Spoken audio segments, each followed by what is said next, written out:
नमस्कार। आकाशवाणी जयपुर अजमेर से प्रस्तुत हैं प्रादेशिक समाचार।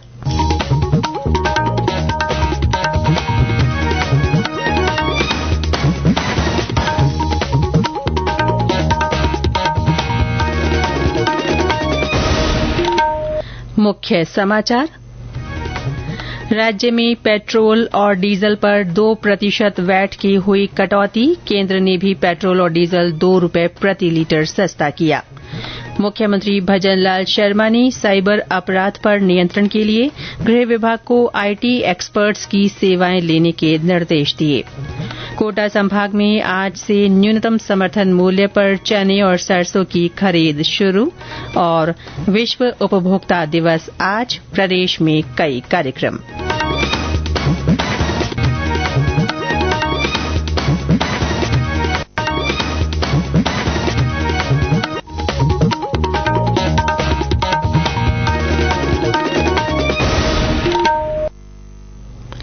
समाचारों के साथ मैं रितिका गुप्ता।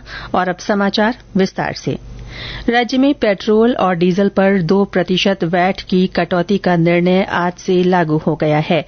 मुख्यमंत्री भजनलाल शर्मा ने कल मंत्रिमंडल की बैठक के बाद इसकी घोषणा की थी। इस निर्णय से प्रदेश में पेट्रोल पर ₹1.40 से लेकर ₹5.30 प्रति लीटर तथा डीजल पर ₹1.34 से लेकर ₹4.85 प्रति लीटर तक कमी आ गई है। नई दरें आज सुबह 6 बजे से प्रभावी हो गई हैं। मुख्यमंत्री ने पत्रकारों से बातचीत में कहा कि आम जन को ये राहत देने से राज्य सरकार पर 1,500 करोड़ रुपए का अतिरिक्त वित्तीय भार आएगा। उन्होंने बताया कि इसके साथ ही सभी जिलों में पेट्रोल और डीजल की दरें अब समान रहेंगी। प्रदेश की सीमावर्ती और दूरस्थ जिलों में लोगों को पेट्रोल और डीजल की दरें करीब ₹5 तक अधिक देनी पड़ रही थी। साथ ही ऑयल मार्केटिंग कंपनियों के डीलरों को भी इस विसंगति के कारण नुकसान उठाना पड़ रहा था। उन्होंने बताया कि केंद्रीय पेट्रोलियम मंत्री हरदीप सिंह पुरी के निर्देशानुसार दूरस्थ जिलों के लिए डिपो से पेट्रोल पंप तक तेल परिवहन के मूल्य में भी कमी की गई है। वहीं केंद्र सरकार ने भी पेट्रोल और डीजल ₹2 प्रति लीटर सस्ता कर दिया है। नई दरें आज सुबह 6 बजे से लागू हो गई हैं। पेट्रोलियम और प्राकृतिक गैस मंत्रालय ने कहा कि इससे उपभोक्ताओं की व्यय क्षमता बढ़ेगी और डीजल से चलने वाले वाहनों का परिचालन व्यय कम होगा। पेट्रोलियम और प्राकृतिक गैस मंत्री हरदीप सिंह पुरी ने कहा कि पेट्रोल और डीजल की कीमतों में कमी देशवासियों के हित के प्रति प्रधानमंत्री नरेंद्र मोदी की प्राथमिकता दर्शाती है। राज्य सरकार ने सरकारी कर्मचारियों और पेंशनरों के महंगाई भत्ते में 4% बढ़ोतरी की घोषणा कर दी है। इससे महंगाई भत्ता अब 46% से बढ़कर 50% हो जाएगा। प्रदेश के 8 लाख कर्मचारी और 4,40,000 पेंशनर्स इस निर्णय से लाभान्वित होंगे। महंगाई भत्ते की बढ़ी हुई दरें 1 जनवरी 2024 से प्रभावी मानी जाएगी। इससे राज्य सरकार पर 1,640 करोड़ रुपए प्रति वर्ष का अतिरिक्त वित्तीय भार आएगा। पंचायत समिति और जिला परिषद के कर्मचारियों को भी बढ़े हुए महंगाई भत्ते का लाभ मिलेगा। मुख्यमंत्री भजनलाल शर्मा ने प्रदेश में साइबर क्राइम पर नियंत्रण के लिए गृह विभाग, पुलिस मुख्यालय और जिलों में पुलिस अधीक्षक कार्यालय में आईटी एक्सपर्ट्स की सेवाएं लेने के निर्देश दिए हैं। श्री शर्मा कल मुख्यमंत्री कार्यालय में 100 दिवसीय कार्य योजना में शामिल बिंदुओं, बजट घोषणाओं और अन्य घोषणाओं की क्रियान्विति पर आयोजित समीक्षा बैठक को संबोधित कर रहे थे। उन्होंने सवाई मानसिंह अस्पताल में बन रहे आईपीडी टावर के लिए पार्किंग स्थल बनाने के वास्ते अधिकारियों को कार्य योजना तैयार करने को कहा। उन्होंने कहा कि स्वायत्त शासन विभाग जोधपुर, उदयपुर, अजमेर और बीकानेर शहर में सार्वजनिक पार्किंग और मार्केट एरिया के लिए कार्य योजना बनाए। श्री शर्मा ने प्रदेश की ऊर्जा क्षमता को बढ़ाने के लिए सोलर पार्कों के कार्यों को जल्द ही पूरा करने के लिए अधिकारियों को निर्देशित किया। बैठक में मुख्य सचिव सुधांश पंत और चिकित्सा एवं स्वास्थ्य विभाग तथा ग्रामीण विकास एवं पंचायती राज सहित विभिन्न विभागों के प्रमुख शासन सचिव और अधिकारी मौजूद रहे। प्रधानमंत्री नरेंद्र मोदी ने कहा है कि पीएम स्वनिधि योजना रेहड़ी पटरी वालों के लिए जीवन रेखा साबित हुई है। प्रधानमंत्री ने कल नई दिल्ली में पीएम स्वनिधि योजना के लाभार्थियों को संबोधित करते हुए कहा कि लोगों ने कोविड के दौरान रेहड़ी पटरी वालों की ताकत देखी है। श्री मोदी ने कहा कि अब तक 62 लाख लाभार्थियों को कुल 11,000 करोड़ रुपए की ऋण सहायता दी गई है।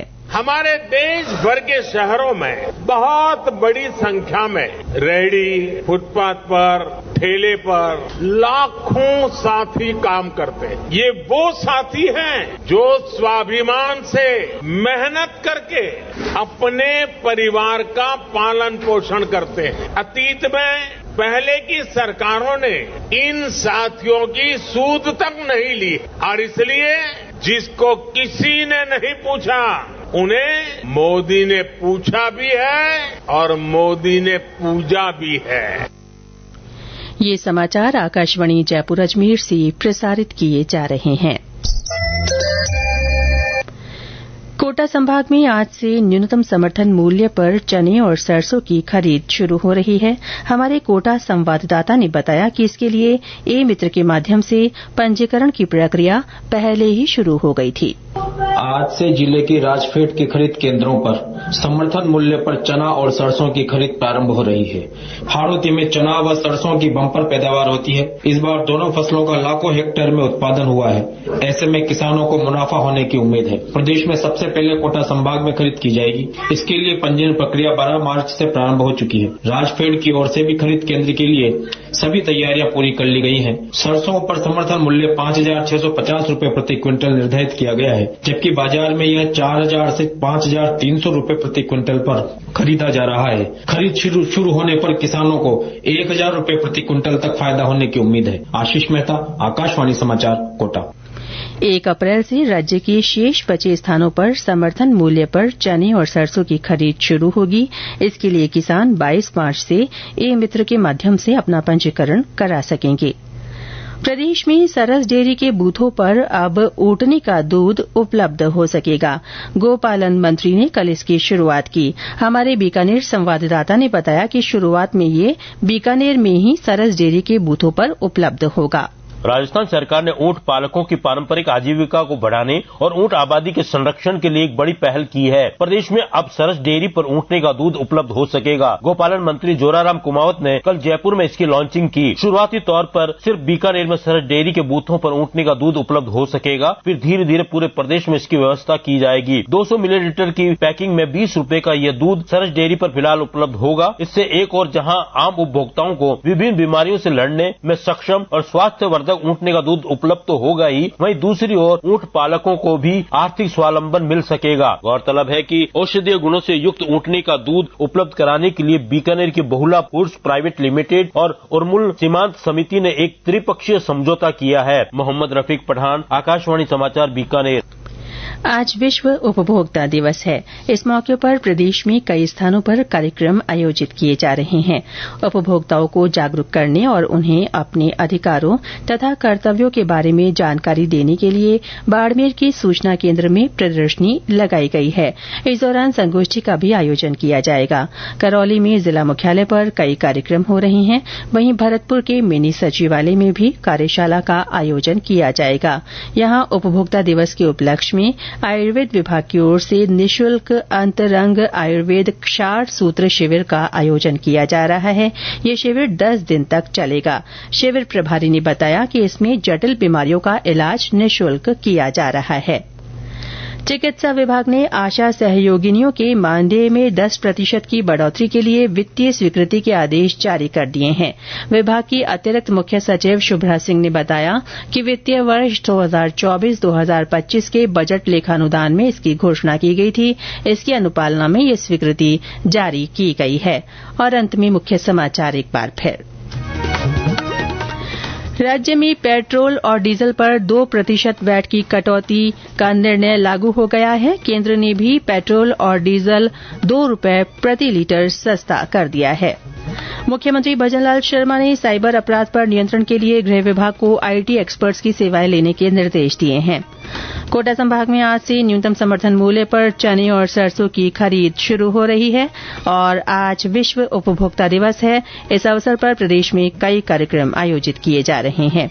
इसके साथ ही प्रादेशिक समाचार बुलेटिन समाप्त हुआ। नमस्कार।